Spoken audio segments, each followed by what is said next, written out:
Deep Breath is where Doctor Who discovers one of its biggest secret weapons, namely making Jenna Coleman play the most distressed and agitated woman you've ever met. Seriously, she's great in this, but thankfully she doesn't have to carry 80% of this new Doctor's first adventure on her back like Rose in the Christmas Invasion. Just like Smith before him, Peter Capaldi projects a lot of confidence in his take, a very clear sense that he knows exactly how he wants to perform the character, even if the writing hasn't 100% worked out who the 12th Doctor is. I also want to shout out Peter Ferdinando as the half-face man, cause he's really strong here too. Deep Breath is solid, but what keeps it from being a really strong one is the pacing. I'm all for stories with a deliberate pace, but there's a fine line between deliberate and sluggish. Like dialogue or exposition or comedic bits are just going on for the sake of filling time, and I think Deep Breath crosses it.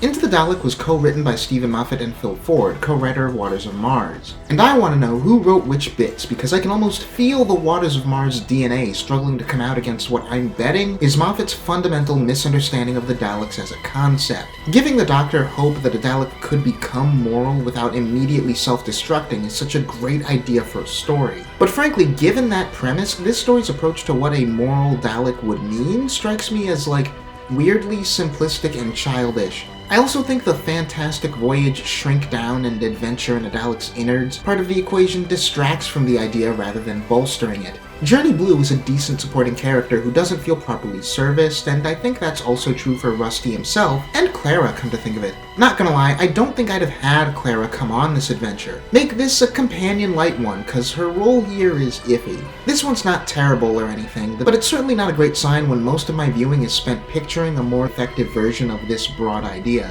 It's been a minute since we had a broad, goofy, standalone comedy romp, and the tone and pace of Robot of Sherwood is true to a swashbuckling Robin Hood adventure. The last couple episodes have been not subtle about the 12th Doctor having this kind of cynical, dark outlook on himself, and I like the way this episode frames that, with him projecting his lack of faith in his own heroism into skepticism about Robin Hood's existence. It all comes together with the Doctor stepping back and letting the Archer take up the hero role in the third act, and a final scene cementing the thematic heft of these two fictional icons and their shared roles as moral inspirations. I think it's all nice and sweet, and probably the strongest thematic character work Gatiss has ever done. Making it so Robin is someone who feels that same insecurity as the Doctor is really good characterization, and Tom Riley plays the pathos and the comedy really well. There's a dramatic beat for his character that I feel is missing, which is a shame, because the direct setup for it is there, and I think its presence would have really tied the episode into something super solid. As it is now, it's one of my favorites from Gatiss.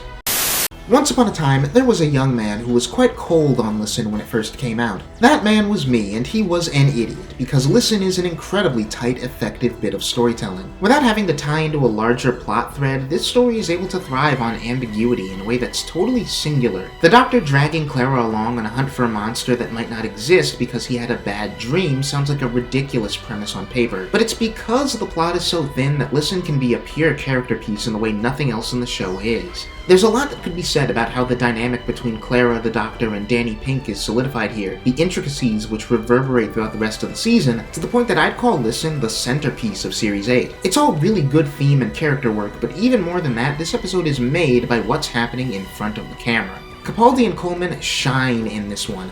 Their talent plus the direction, editing, and even the sound design all come together to create this off-putting, dreamlike study of fear. This is the kind of story that feels like we've got pre-Series 6 Moffat back. It's honestly surprising to me that we never did a heist story in this show until, well, Time Heist. This is one of the rare ones that's gone down a bit in my estimation on this viewing. It used to be a highlight of the series for me, but sitting down with it now, it was a lot of very cool ideas on paper that just felt kinda limp in execution. There's something very fun about our crew here performing a heist with zero clue as to what they're stealing or how, only learning more about the job as they get deeper into it. I love the twists and turns of the climax and the way it all came together, but it's all done a disservice by the pacing. It's edited kinda awkward and rushed, like it's straining slightly to fit itself into a normal episode length. Sai, Saber, and Karabraxos have the makings of really fun one-off characters, but their potential never feels totally realized. I see the flashes of great characters and flashes of a great standalone adventure here, but taken all together, what I got on this watch was a cool time travel puzzle unfolded in the framework of a just pretty okay story. What I'll give the Caretaker is that the Clara character stuff in it works quite well. We've had some lip service and subtler moments before now painting Clara as this vaguely egomaniacal control freak, but this is the first story to really build itself around that idea and solidify those as key character traits, as she basically treats balancing the two men in her life like a manipulative game. What works much less well is the Doctor in this story. The anti-soldier thing has always been incredibly off-putting to me. It's not even that I'm against the idea of a Doctor who loathes military on principle. I think that makes loads of sense for the character. It's just that in the context of this series, and especially this episode, it feels so forced and unnatural. It doesn't feel like it's coming from a real place, like it's just here to contrive conflict between the Doctor and Danny. That honestly wouldn't be a deal breaker if the alien plot was more engaging, or if the comedic charm carried it like the prior Gareth Roberts stories. But we don't do a ton with the premise of the Doctor infiltrating school staff or the Skovox Blitzer, so it's down to the drama to make this one, and it only does an okay job. It's the accidentally anti-abortion episode. Yeah, it can't be helped, for as much as writer Peter Harness alleges that it wasn't his intent to make this story into a pro-life, pro-choice screed, the barely below-the-surface analog of the conflict here is inherent, and once the stakes are set, it overwhelms the entire episode and makes it a real rough sit. Kill the Moon is a pivotal point in the Doctor and Clara's relationship and has an all-timer of an ending, but to get to it you've got to sit through a very confused morality play with awkward pacing, stilted dialogue, and really questionable characterization. This story is all about a singular moral debate, and the script overtly, repeatedly positions one choice as the right one. Unfortunately, it makes not a lick of sense. The Doctor comes off unreasonably cruel, and the narrative has to twist itself in knots to justify its outlook. In execution, the idea of Earth's moon as an egg is something that's sadly just too far-fetched for me to buy into dramatically, which doesn't help. For being the impetus for this story in the first place, Courtney also makes shockingly little impact. Say it with me now, it's another one that feels like a first draft. Mummy on the Orient Express has always been the highlight of Series 8 for me, and I don't see that changing. It's a dang near perfect standalone premise, bolstered by the serialized aspect of the Doctor and Clara navigating this very rough spot in their relationship. It's the first time in a while that any episode has felt like such a pure encapsulation of what's great about this show, to the point that it made young me an instant advocate for the idea of Jamie Matheson as showrunner. To that end, I also think it's where the 12th Doctor as a character fully crystallizes for the first time. The concept of the Foretold is super creative, this seemingly unstoppable, unreasonable force, which our heroes can't even see as it picks people off around them. Gus is a fascinating villain, and I've always found it a shame that they never made a reappearance. This omnipresent, malevolent figure trapping the Doctor and company in these amoral science experiments is just such a great idea for a recurring bad guy. The supporting cast here are all brilliant and memorable. It's tense, spooky, funny, uplifting, and somber all at once. It's one of those absolute gems. 2 Matheson bangers in a row, let's go! Granted, I've always liked Flatline a little less than Mummy, and that hasn't changed, mainly because it feels comparatively lacking in the supporting character department. But if someone had the opposite opinion, I'd totally get it. The 2D creatures are incredibly fun and mysterious baddies who make for incredibly unique and scary visuals, including the shrinking TARDIS. I like that this pair of back-to-back stories from one writer serve as a Doctor showcase followed by a Clara showcase, and this story ends up being a Rosetta Stone for Clara's entire arc as a character, someone who so badly wants to be the Doctor. It's something that's been slowly bubbling under the surface of this character for a while, and bringing it to the fore like this is incredibly compelling. Not really a ton to say about this one beyond that, it's just a really good standalone episode. In the Forest of the Night is a solid episode kicked down to meh by virtue of having a resolution that I don't find at all satisfying and some subtext that rubs me wrong. The idea of a forest miraculously sprouting across the entire world overnight is an intriguing mystery, and the story maintains a very deliberate fairy tale quality that I like. But the reveal of why all this is happening just removes the show's version of Earth from our own by too many layers for me to vibe with, much like Kill the Moon. I also don't typically like it when stories about neurodivergent or neurodivergent coded characters go the anti-medication route, or conflate it with some mystical plot mumbo-jumbo. That aspect actually bugs me a lot, and the story didn't need it. As has been the case for most of this series, what's most engaging about this one is the Doctor and Clara dynamic, and specifically the ways that Clara's own Doctor-like attitude bump up against Danny's grounded and responsible perspective. It's interesting character work, and I like the pace and tone of this one, but those 2 issues I mentioned are big ones, which hold it back and make it an awkward sit. Possibly hot take, I would have made this story a single hour-long episode. Dark Water starts off on an exceptionally strong note. It's a culmination not just for the 12th Doctor and Clara's tumultuous dynamic and the Heaven story arc, but also Steven Moffat's fascination with death as a concept. It hits the ground running with incredible intensity, giving way to exceptionally dark and morbid mystery that ramps up to a devastating cliffhanger. Death in Heaven is thematically and emotionally solid enough to serve as a mostly satisfying conclusion, but it makes a lot of choices that I don't like, and tips just over into too dark and morbid to be enjoyable. Michelle Gomez hams up big time, and moment to moment I can't decide if I like it or most of her dialogue. I do love that this ends up being a story about the Master trying in their own twisted way to do the Doctor a solid and prove their friendship. That's a great idea. It's also an interesting use of the Cybermen, certainly the most that any story has had to say with them since Series 2. But again, choices are made that I bump up against, especially near the end. On a related note, I'd significantly rework Unit's role in this story, if not just cut them out.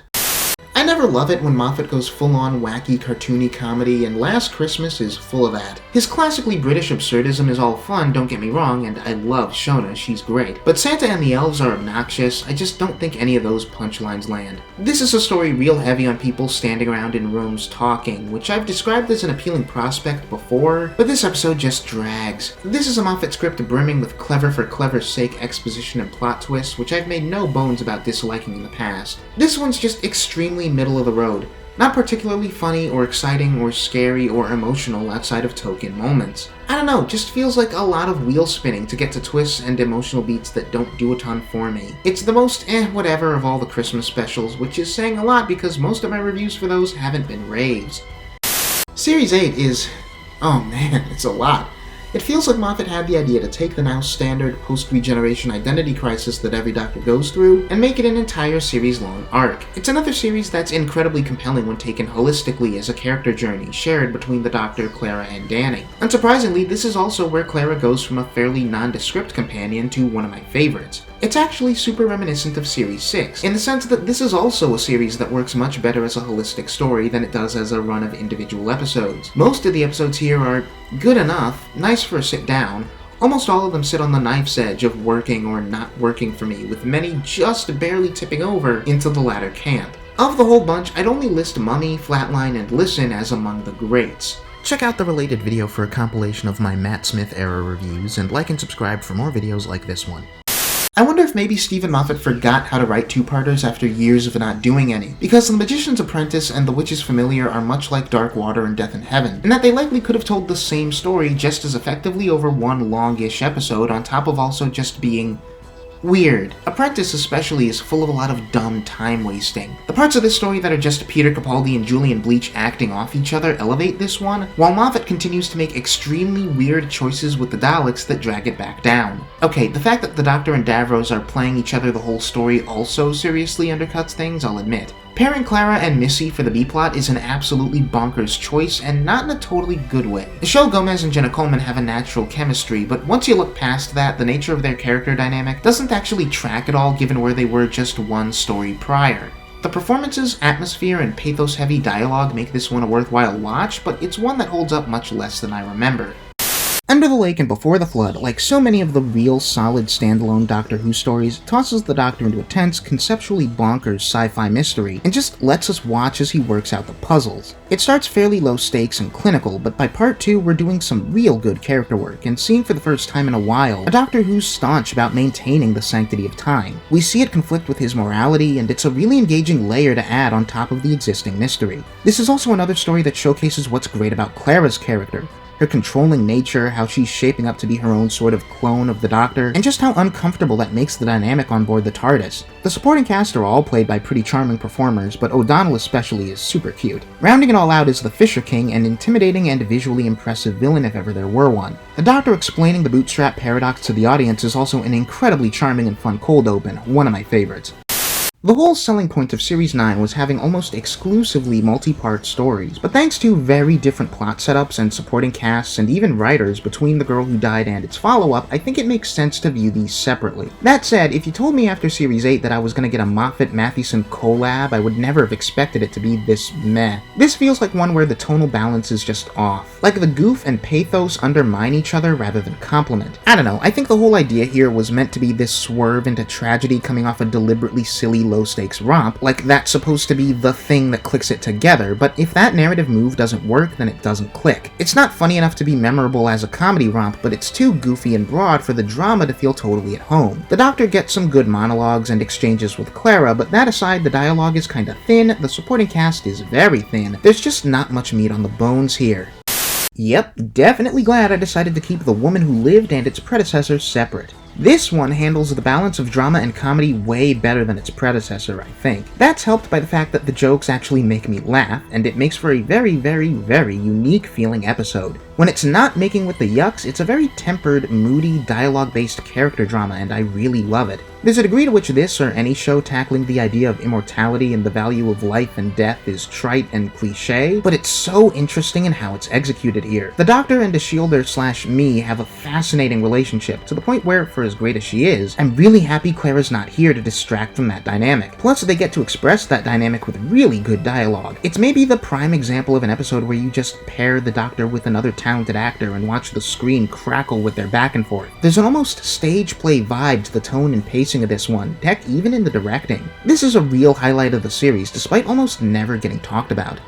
The Zygon invasion/inversion is so defined by its iconic climactic speech that it's easy to forget about the entire 2 episodes of TV leading up to it. Unfortunately, there's a pretty clean break in quality between those episodes. Invasion is quite weak, while Inversion is actually pretty compelling. The former has little meat for the cast to chew on, as well as at least one scene with some of the most contrived writing and stilted performances I've ever seen from this show. It's an episode where the pacing aims for deliberate, but instead ends up on dragging. It has a similar problem to Marvel's Secret Invasion, where they try to play the paranoia around shapeshifters, but it falls a bit flat because any savvy viewer is bound to have a 100% success rate at guessing who's a shapeshifter and when. Then comes Inversion, which gets a bit more politically and thematically pointed, actually gives our main players some decent character work, lets Jenna Coleman have a great time playing a villain, and yes, is elevated by that big speech. It all averages out into a story that's just solid enough.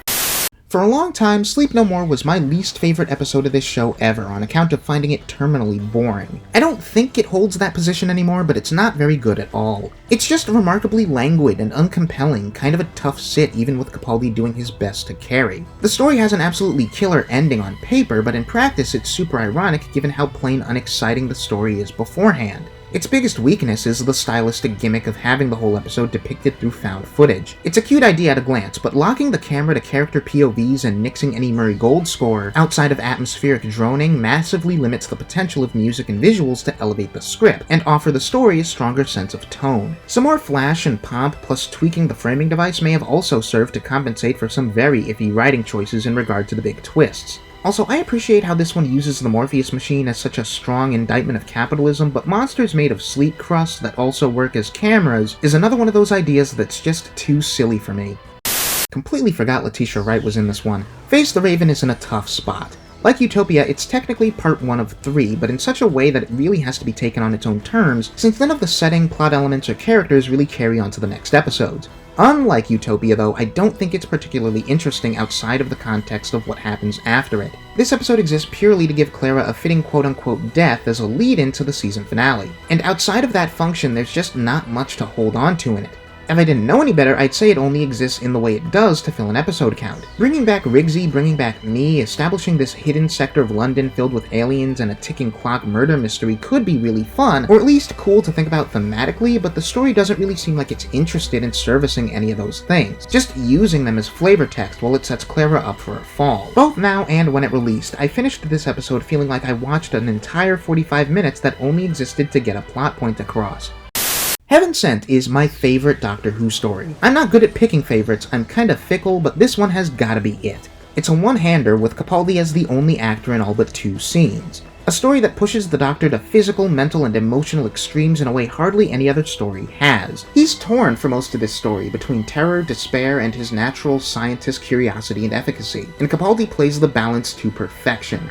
This is one of those stories with zero time for shenanigans. The Doctor spends the entire runtime on the back foot, thinking, planning, testing, reflecting, and underneath it all, grieving. We cut deeper and deeper to that grief and the Doctor's indomitable spirit in spite of it as the episode builds deliberately to probably the best climax the show's ever had. Maybe one of the most cathartic bits of visual storytelling I can recall in anything, and it all comes together in a holistic experience that absolutely sings. Plus, it's another story where Murray Gold's scoring and Rachel Talali's direction go insanely hard and elevate the whole thing. Hellbent is exceptionally unique for a Doctor Who finale. Of all of them, it's by far the least driven by action and plot.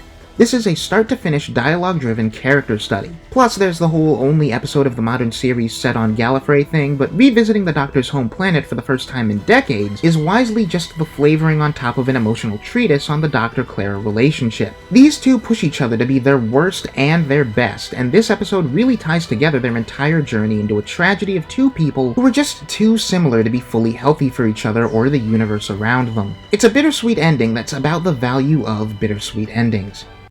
Husbands of River Song is another Moffat Christmas special that goes a bit too overboard on his specific brand of over-the-top comedy. It's like 80% shtick and banter and zany music stings, and it doesn't do it for me. It's a shame because when it leans into the drama and analyzing River Song's perspective on her and the Doctor's relationship, that stuff all works a treat, including a totally killer ending that elevates the whole thing. Capaldi and Kingston are great as always, and if nothing else, the story moves at a nice pace and features some creative if underutilized ideas. If Moffat going camp in the comedy arena does it for you, then you'll really love this one. So I lied way back when I said that Series 3 would be the only one whose wrap-up video took into account multiple Christmas specials. I forgot about the return of Dr. Mysterio, which largely has to do with it being a mostly just alright episode. It's a shame because on paper this is a killer story premise. The Doctor encounters a young comic book fan who grows up to be his universe's own actual Superman, complete with his own star-crossed Lois Lane. With all the overt 1978 Superman homages, this is basically just like dropping the Doctor into that movie. The dynamic that the Doctor and Grant have is interesting. The Doctor's always been kind of a superhero, and now there's a very archetypal superhero to mirror him on the level of neglecting his emotional needs. Justin Chatwin also does a good job riding the line between sincere send-up and hammy parody. That said, the latter half of the episode keeps Chatwin and Capaldi apart and is less engaging for it. It's a clever villain plot that's very Golden Age comic book, but the villains themselves aren't super interesting, it's just kind of a charming and unremarkable fluff. I've always held Series 9 in pretty high esteem, despite not having actually watched any of it in years prior to this project. I think its quality as a run of episodes holds up to my memory on average, however, looking on it holistically, I feel like this one's gone down a bit in my estimation, and is now resting about even with Series 8. Heaven Sent, absolute masterpiece that it is, does a lot to elevate it, but beyond that, Hellbent, The Flood two-parter, and The Woman Who Lived are all utter gems. Sleep No More is a drag, Magician's Apprentice and Face the Raven feel like padding, and the rest are all firmly okay with one or two great elements in them. More than Series 8, it actually reminds me a ton of Series 2 in that sense, as well as the sense that the Doctor and Companion's emotional journey really carries the whole vibe here. The pilot is a very apt title for another great jump-in episode for newcomers. Bill is a great eyes-in for anyone unfamiliar with the Doctor's whole deal, and it makes a great first impression as a very pragmatic, curious, sometimes silly, but also very melancholy companion. She and 12 are given the space to develop a warm and caring dynamic before she even steps foot in the TARDIS, which immediately makes their relationship unique. The idea of the Doctor as this enigmatic, gung-ho university professor is also just perfect, and adds to that teacher-student rapport that he and Bill have. Bill and Heather's story here is a tragic one, and it makes Bill's first adventure deeply personal, with her own emotions at the center. This one is a gold standard for series openers if ever there were one. Smile is another case of really cool, well-thought-out world building. Some really neat, natural-feeling sci-fi concepts here. Appropriate for a narrative about the necessary balance of sadness and happiness, this is another one of those stories of human folly that goes in a tragic direction without being cynical, a story of death punctuated by new life. The side characters are all paper-thin, but they're not even remotely the focus here. This is a Doctor and Bill two-hander for most of the runtime, with Bill sussing out what the Doctor's role in the universe actually is. The two just get to bounce off each other and the ominous atmosphere as they unravel what's going on, and it makes for a great watch. Thin Ice is another episode that I've actually done a lengthier video on, and unlike Vincent and the Doctor, that one isn't regularly thrown in copyright jail, so go check that out. The Doctor and Bill are on top form here. Sarah Dollard delivers a story that's killer both as a standalone narrative, but also as an effective capper to this opening trilogy of episodes. Between this, Smile, and the pilot, I feel like we've gotten the greatest opening trio in any series, as far as ideally capturing what's great about this show. If I sold a newcomer on these 3 stories, I think they'd quickly comprehend why it's my favorite series of all time. Like and subscribe for more like this, and click on the related video for a compilation of my reviews of the Matt Smith era. Knock Knock doesn't really do anything for me. It's effectively moody, some of the visuals are actually quite scary, but the pace is sluggish and Bill's supporting cast of buddies are exceptionally unremarkable. Neither Bill nor the Doctor get any meaty character work to compensate, and the villains aren't very strong or memorable either. There's just nothing here, nothing to sink my teeth into. The tragic twist at the climax feels like it might really land in a vacuum, but as part of the story that it's in, I just don't think it brings things together smoothly. The story as a complete package just feels so light and meaningless, like it's just here so we can meet the episode count. God, Oxygen is so freaking cool. It's incredibly effective, with direction and sound design that really sell the horror of space. Even more than that though, this episode goes harder than you can imagine on the horrors of capitalism. We're already living in a world where corporations place profits over human lives in just the 21st century, so an episode where the threat is just a company actively killing its workers to save a few bucks by hoarding the very means of life feels terribly, scarably tangible and real. This is the first story where Nardole really comes into his own, and the dynamic of him, the Doctor, and Bill as a trio makes for a really good team. There's always something happening to ratchet the tension here and make this episode truly stressful. The Doctor going blind is a brave story turn, and Bill being exposed to space with no helmet is a genuinely heart-pounding sequence. This is an episode I don't often think of as among the greats, but it really fires on all cylinders. Scary, funny, clever, and thematically striking. Extremis is the one Series 10 story that I remember really liking on a first watch. It's another of Moffat's many meditations on death, and it goes real dark. Like, I can't believe an episode of a family show exists where this is the central premise, kinda dark. I'm genuinely shocked there wasn't some kind of uproar about it when it released. I've always liked that the final twist is that we've basically been watching the Doctor watch a Doctor Who episode, and that this whole time the real mystery has been discovering what next week's threat is. That tragic mystery, all the drama and tension, ends up just being about how the characters of this episode inside an episode become self-aware, and I find that fascinating. Even without the dark approach to the subject matter, it's a very fretful tone the story takes. The kind of story with an emotional climax that's just Peter Capaldi and Pearl Mackie sitting down and having a hard conversation. They both play it great, as does Matt Lucas. My only real complaint is that the Missy stuff doesn't flow super well into the main plot structurally. It feels kinda tacked on. The Pyramid at the End of the World is an immediate sequel to Extremis, and it plays with a lot of the same mystery tropes, but now with a spin of dramatic irony. Invading aliens promise to save the world from an oncoming catastrophe in exchange for ownership of the planet, and while the Doctor tries every means of discovering what the world needs saving from so the deal doesn't go through, the audience is shown from jump the escalating series of tiny accidents that spell doom. It's an episode all about the small stuff that the Doctor can't account for, on top of his hubris and insecurity in having kept his blindness a secret for so long. It's one of those stories that could have maybe used another pass or two to iron out some arbitrary feeling choices, but it sets up a neat idea and plays it out effectively with a truly killer cliffhanger. The Lie of the Land is the last story to date by Toby Whithouse, and unfortunately it's closer to a town called Mercy than the God Complex or Lake Flood two-parter on the quality scale. It's got more going for it than Mercy did. The scenes of Missy absolutely cook, and the Doctor and Bill's argument is a tour de force from Capaldi and Mackie, but I think that second one happens way too early in the episode. Bill definitely should have been made to go through a bit more on her own before the Doctor or even Nardole properly re-entered the story. That might have also helped with the big problem that is the monks ironically having next to no story presence in this episode about their ever-presence. After 2 episodes of build-up, they end up just being nothing as villains. The device of Bill talking to her imaginary mom makes logistical sense in the episode, but it feels like a forced means of reminding the audience of that dynamic so the climax feels earned, and I don't think it works in part because that climax just doesn't land. It's silly and vague instead of heartwarming or cathartic, and drags the whole story further down around it.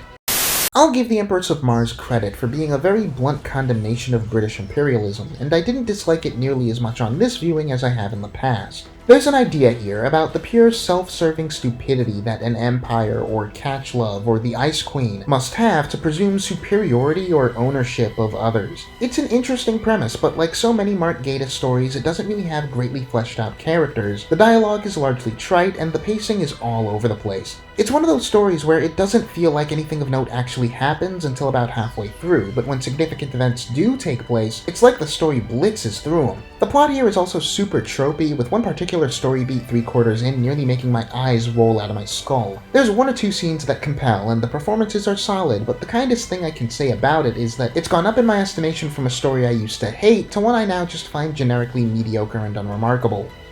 The Eaters of Light is a real weird one.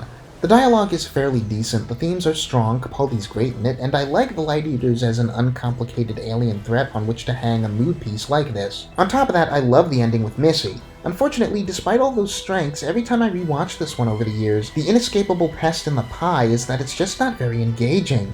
It's boring, and I think the biggest reason for that is the supporting cast not leaving much of an impression. Our main trio is solid here, but this isn't really the kind of story that dynamic can carry by itself. Eaters of Light is begging for a memorable, endearing ensemble to be at the center of its ideas, but what it has instead feels like just a bunch of living mouthpieces. I don't know, I just don't think characters this thin pair well with a plot and tone this unexciting and sluggish. I'm honestly fine with the small, slow, moody folktale of a story, but the characterization has to compensate.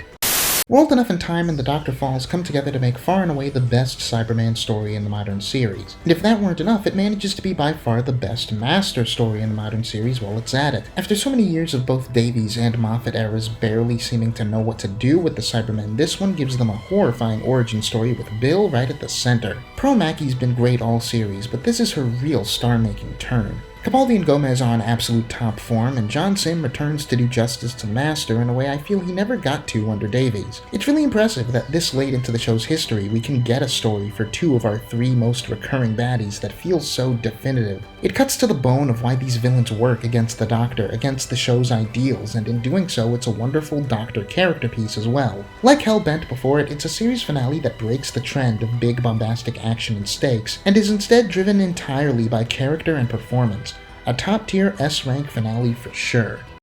I am being so honest when I say I don't know why Twice Upon a Time exists in the form it does. Obviously it's to fill a Christmas time slot, but The Doctor Falls would have been such a perfect goodbye to Bill, the 12th Doctor, and Steven Moffat, and TUAT just doesn't have anything up its sleeve that justifies undercutting that. The biggest issue is how wholly it relies on that cheeky trick Moffat loves where characters never answer questions, never come out and say who, what, or why in plain terms, also it can be a clever reveal later, and while usually I love recontextualization, the way it's done here just feels cheap. Why is this a multi-Doctor story at all? What's Testimony's deal? Why bring back Bill right after she left? Why is the Doctor refusing to regenerate? Why does the story take a detour in Act 2? All have very simple answers, and if Moffat wasn't so keen on playing keep away with the audience, they'd maybe make for a sweet, effective 5-minute short instead of a meandering hour-long goose chase that happens to have a kinda sweet ending. It's one of Moffat's worst habits as a writer, back with a vengeance. The direction's good though. Series 10 is so close to being legit peak. At its best, its highs are even higher than Series 5. Unfortunately, while 2/3 of this run of episodes are all absolutely brilliant, compelling sci-fi, that remaining chunk is composed of subpar slogs. It really does not help that The Lie of the Land, Empress of Mars, and Eaters of Light are the most frustrating ones in the pack, and all stacked right on top of each other. That's a really bad streak. It's a shame because the great stories make it more than a worthwhile watch, and even in the weak ones, 12, Bill, and Nardole are an absolutely banger TARDIS team. 12 and Missy both feel like their dynamic and individual characters have reached their apex, to the point that within the confines of Series 10, Capaldi becomes my favorite Doctor. That I like this season as much as I do anyway tells you how great the great ones are, because I can't think of another series besides 7 that's so backloaded with meh. It's just never not frustrating when a few bad apples makes it so the whole series can sniff gold but never taste it.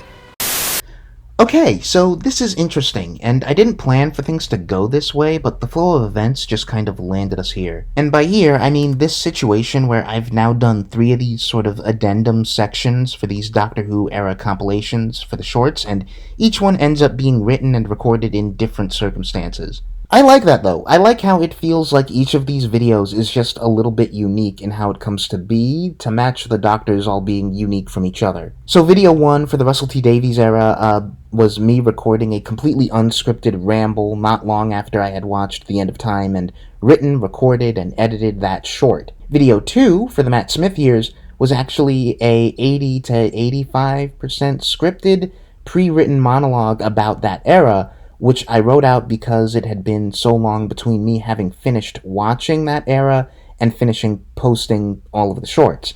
And now, for Capaldi's era, I'm mostly scripting it out in advance again, but this I'm doing in the immediate aftermath of having finished his era and having already moved on to the Chibnall era. So, as I'm writing this part of this video, not even a day has passed since I finished Twice Upon a Time. I feel kinda bad that we are now 3 for 3 on videos where the last of the shorts, or at least the last of the episode reviews, are pretty negative, and we end on a sour note that doesn't reflect my overall feeling of the era and the show.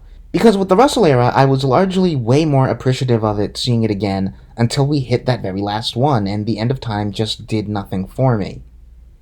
Then Time of the Doctor wasn't exactly bad, but it wasn't really good either, and there was this whole atmosphere in the reviews for Series 7 of just pervasive disappointment, to where I was kind of sick of it and eager to move on by the end. And now we're here, and I wish I could have transitioned into this coming off of The Doctor Falls, which is this incredibly impactful, effective finale, but instead we've got Twice Upon a Time, which ends a great season on another sour note. So again, I'm endeavoring to keep this look back, this section of the video, largely positive, and I hate that this keeps happening, where the final episode review in the compilation is of a really unimpressive episode, so we come into this section on a downer. So I guess I'll start properly by saying spoilers for a few months into this channel's future, but I'm planning to do shorts for Classic Who once I've completely caught up with the modern stuff. So basically, once the Chibnall era is done and dusted, I'll be doing Classic Who. I've only watched a little of the classic stuff as of right now, but I bring all this up to say that based on the little I've seen,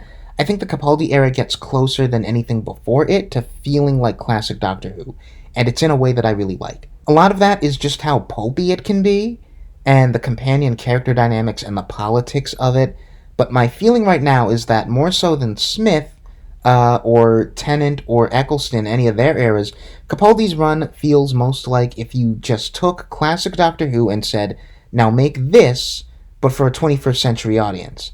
And to my understanding, there's a real reverence for Classic Who that's coming from Capaldi especially, as a performer and a voice on the show, and it really pervades the whole era. Just in the sense of the Doctor trying to be sort of a more overtly, consistently authoritative figure, and just the kind of feel of the adventures, the sense that you're sort of watching like a teacher lead students almost.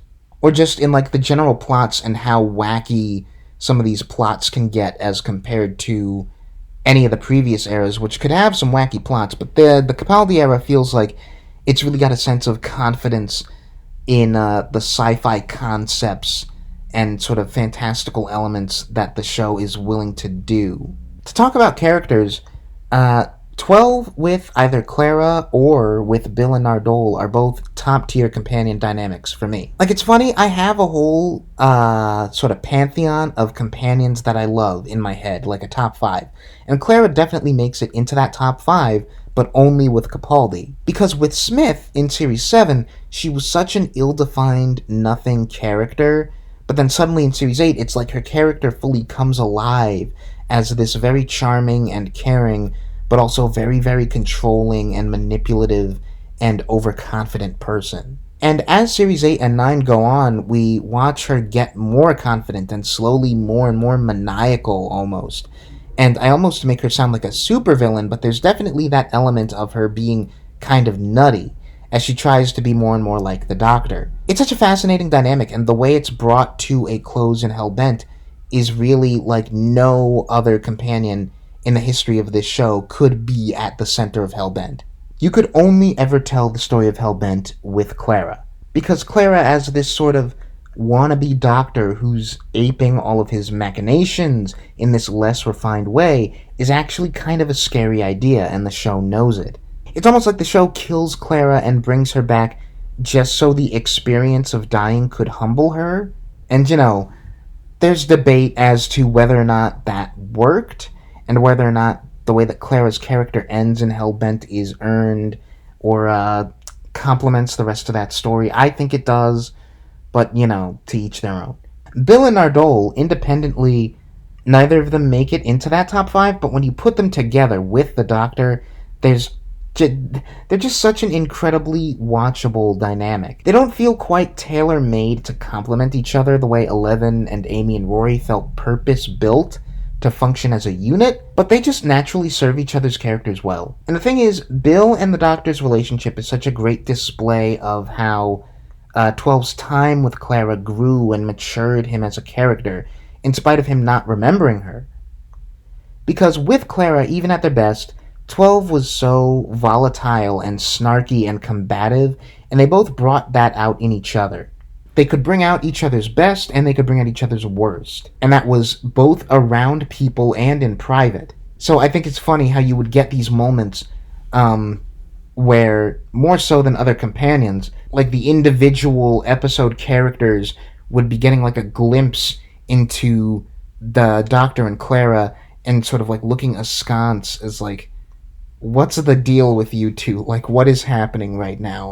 Are you sure that you're in the right headspace for this?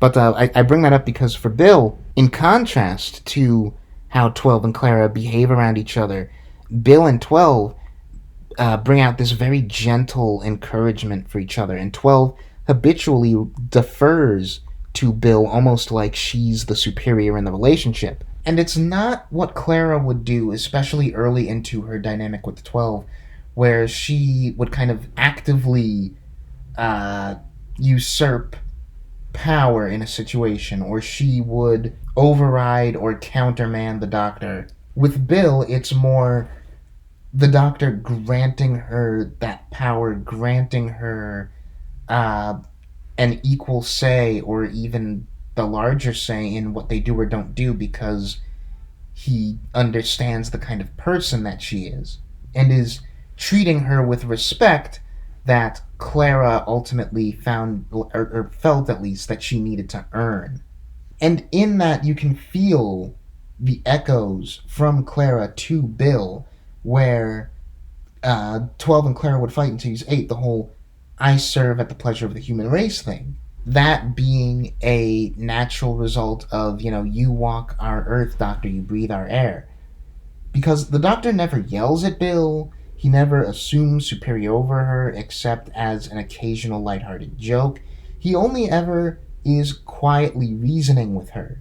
And you compare it to how often he and Clara were like cats and dogs, and almost competing, and it's just such an interesting contrast. And Bill, as an individual, contrasts to Clara because she has no desire to compete or to be in the Doctor's place, and she returns his gentleness in kind.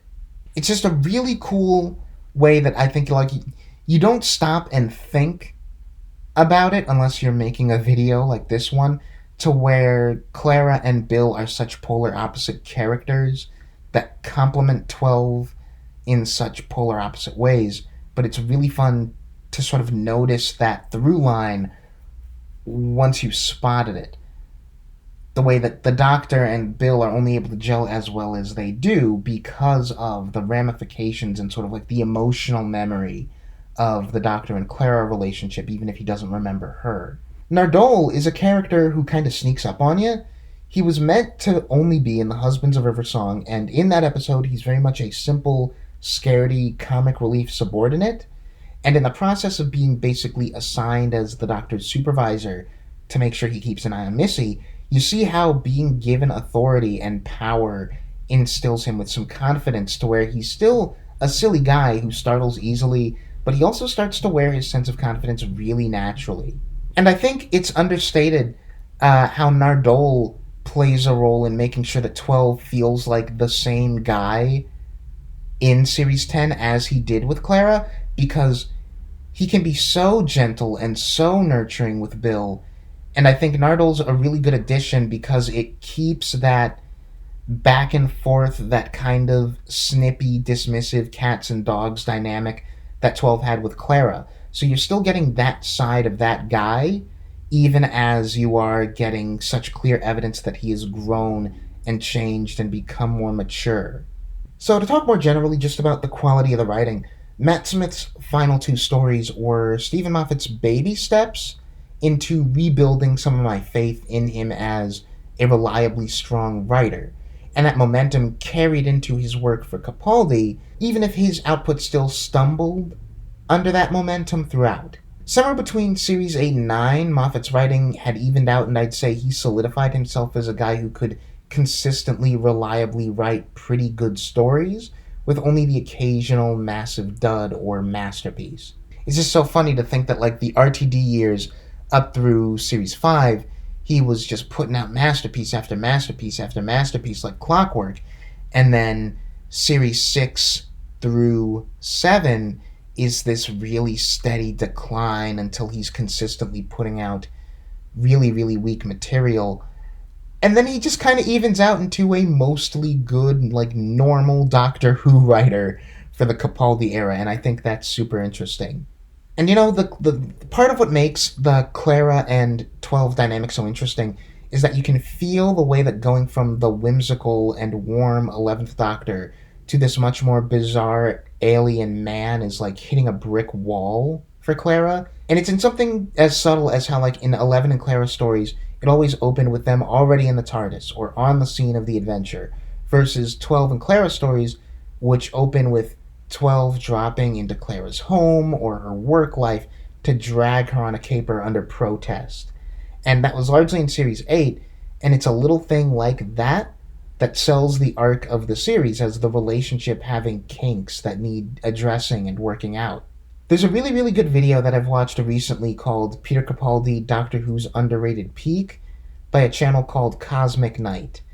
It's an extremely lengthy deep dive into the arc of the Capaldi era, and they skip some episodes. They don't do exactly what I do here, where it's totally comprehensive speaking about every episode, but it really puts into perspective for me how the 12th Doctor is the Doctor with the clearest, most well-realized and cathartic positive character arc, at least out of the modern Doctors. Because to my mind, the 9th Doctor had the bones of a sweet arc where he gets past his survivor's guilt, but that's comparatively subtle, and that arc doesn't fully close. It kind of bleeds into and extends into both 10 and 11. And 10 and 11 independently both have arcs that don't quite feel fully formed, or character arcs from season to season that I could track, but which don't feel nearly as complete as 12's, which you really can see beat by beat how this character grows and changes in a clear progression almost episode to episode from the start of his run to the end. And like, if it's not super clear from the shorts already, I have a bit of a struggle in my relationship with Doctor Who and how serialized it is or isn't at any given moment, where I don't always think that Doctor Who does serialized well. But when it does, it's in the character work, and it's in the long-form storytelling being about emotional character growth. And for Capaldi to be the Doctor who's got, like, the clearest beginning, middle, end character growth episode by episode is like his emotional journey is the sort of twine connecting every different 45-minute chunk, I think that ends up panning out really well. Because I don't think it clocks until you actually think about it just how much 12 has grown and is a completely different man from Series 8 to Series 9, and then from Series 9 to Series 10. It's a super clear Act 1, Act 2, Act 3 of this character's journey in a way we got close to with Tennant and Smith, but not quite. You could never convince me that when Tennant or Smith entered the show, Davies or Moffat had clear multi-series emotional trajectories planned out for them. I also don't believe that's true for Capaldi, but I could be convinced. And it ends up working out that a lot of the show's highlights from his era end up being the most pivotal steps in that character growth. In the way that, like, I wouldn't call it a happy accident, but it is just this very fun little thing where the episodes that hold up strongest as individual chunks of TV are oftentimes the ones that are also super, super important to the central relationship. And, like, there's exceptions to that, of course, because I'd argue In the Forest of the Night, Kill the Moon are both massively important character growth episodes for 12, but those definitely are not strong ones. But Mummy on the Orient Express, or Listen, or Heaven Sent, those are a lot of the pivotal stories that get 12's character to where it needs to be by Series 10. And I don't know, this is definitely, as has been the trend up to now, minus, like, not feeling super hot on parts of the Matt Smith era, this is another era where there have been a couple of duds, But there have been episodes that I've really come to grow to appreciate more. And the overarching character journey and journeys between all the companions really, really makes this one. I think if you're going to argue that the Capaldi era is the peak of Doctor Who, you can make that argument, and it is largely on the back of how strong the underlying character driven storytelling is. But hey, you might agree with me, you might not. I hope you've enjoyed listening to this ramble and, all the shorts. Leave a like, comment, subscribe, let me know what you think. And I will see you for the start of the Chibnall era.